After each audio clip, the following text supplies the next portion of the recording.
Ivy. Kali ini saya akan mereview produk dari Cesa selama 1 minggu ke depan ya.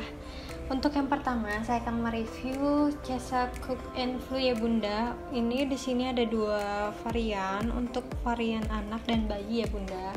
Nah, ini tuh untuk bahannya sendiri itu terbuat dari 100% bahan alami essential oil ya Bunda.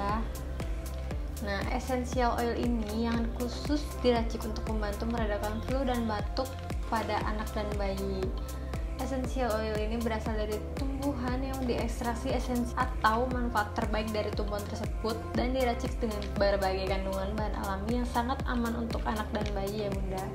Cara kerja essential oil sendiri ini untuk menstimulasi sistem syaraf dan hormon agar tubuh dapat mengaktifkan sistem kekebalan tubuh tertentu sehingga dapat meredakan penyakit yang sedang dideritanya. Waktu yang dibutuhkan essential oil ini untuk bereaksi melalui penciuman sangat cepat, sekitar 0,5 detik tergantung dari hormon individu tersebut.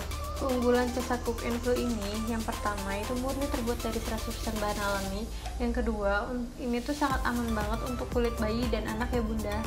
Dan ini tidak ada bahan kimia yang dikonsumsi juga. Dan fungsi utamanya sendiri yaitu meredakan gejala flu dan batuk, lalu melancarkan hidung tersumbat dan meredakan susah bernafas ya Bunda. Untuk cara pemakaiannya sendiri itu Bunda 3 oles dan pijat lembut di sepanjang tulang belakang bayi, lalu pada area dada bayi, lalu belakang leher bayi dan bagian telinga belakang ya Bunda. Untuk harganya sendiri, yang bayi itu harga 35.000 dan untuk anaknya 55.000 ya Bunda. Salam Ivy.